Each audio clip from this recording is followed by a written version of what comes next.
We want to get started with an update on the wildfires near Ruidoso. Crews have made significant progress on both of them. They've got 50% containment on the South Fork and Salt fires tonight.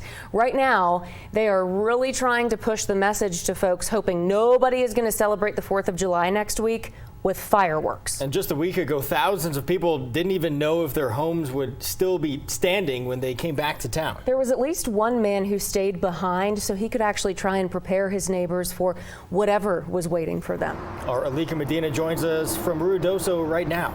And Alika, crews always want people to evacuate if they've been asked to, but some people are calling this man a hero. Yeah, Tessa, Trevor, his name is Logan Flea. He's a well-known tattoo artist, but he told me today about why he couldn't leave his community behind. We're doing our best to stay positive and promote hope for our community to rebuild. Some people are calling him heroic and selfless. If you live in Ruidoso, you may have heard or even seen your house on Logan Flea's social media. He stayed behind when others left their homes because of the South Fork and Salt fires. Flea was born and raised in Ruidoso. Although many people didn't agree with his decision, he says it was an easy one.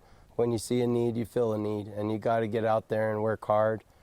I couldn't stop. I worked countless hours just to save not only animals' homes, but people's hearts, so that way they're not trapped out of town with the mandatory evacuation, worried about their homes. He took me around to some of the spots he drove through and showed me the animals he fed. Flea decided to first post about the houses that were still standing, and then the ones that were gone.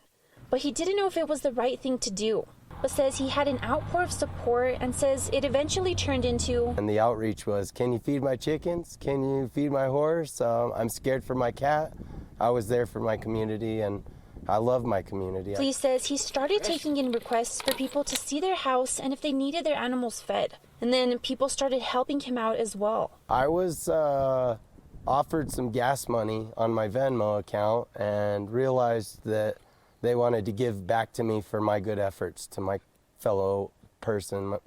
At the end of the day, it's all about uplifting his community and giving them some peace of mind. I can't leave my brothers behind. I watched many of my friends lose their homes, and I just care for my community so much. It's important. Flea opened up his Venmo as a donation site and so far has raised over $66,000. And he says 100% of those donations are going back to his community. Reporting in Ruidoso, Alika Medina, KOB4. Alika, thanks so much. Just so much generosity to go around with these tragedies.